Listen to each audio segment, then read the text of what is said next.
मन की शांति और दिमाग की शक्ति।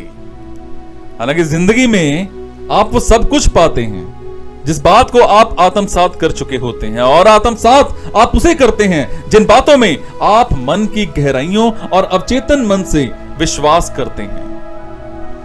यह समझना मुश्किल नहीं कि हमारी जिंदगी विश्वास और श्रद्धा की शक्ति पर टिकी हुई है।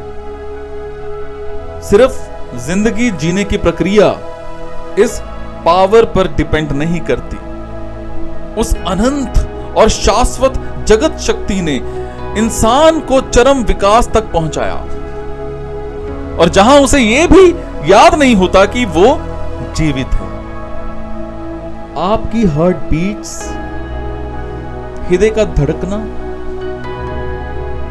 आपके फेफड़ों में आपकी सांस के लिए, अपनी जिंदगी के लिए जो हवा जाती है उसका संचार, आपकी पाचन क्रिया और दूसरी फिजिकली जितनी भी एक्टिविटीज हैं जिनका ध्यान दिमाग रखता है, और वो दिमाग अपने आप का ध्यान रखने में भी सक्षम है।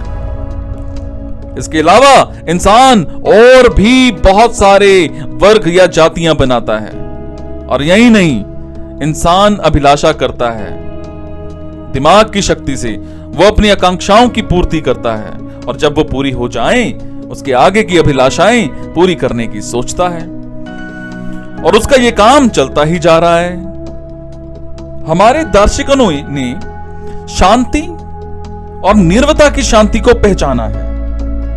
इसका मतलब ये कभी भी नहीं है कि शांत मन में अभिलाषाएं नहीं होती, बल्कि ऐसा मन दिमाग होता है जो आपकी आकांक्षाओं और इच्छाओं को एक रूप में समेटता है, उनको एनालिसिस करता है और डिसीजन भी लेता है। इसका मतलब ये बिल्कुल भी नहीं है कि उसी व्यक्ति का मन, उसी व्यक्ति का दिमाग शांति और इन चीजों से ओत-प्रोत से है,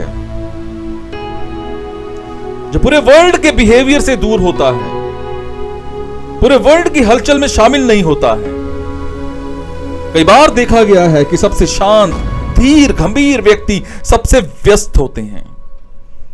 जब हम मन की शांति की बात करते हैं तो उसे केंद्र मानते हैं, उसके आसपास बाकी सारी भावनाएं और विचार आदि घूमते हैं, और वैसे ही जैसे डायनुमा ऊर्जा से परिपूरित हो रहा होता है और निर्माण भी करता है, तो भी एक निश्चित एनर्जी केंद्र से जुड़ा रहता है। वो कहते हैं ना, शांत दिमाग बहुत सी बातों को आत्मसात करने में सक्षम होता है। ये सबकॉन्शियस माइंड से द्वंद्व नहीं करता, और इस प्रकार आपका सबकॉन्शियस माइंड के काम में भी बाधक नहीं बनता, और ना ही कामों में। यह शांत दिमाग मुक्त होता है, और इसकी शांति भी असीमित होती है।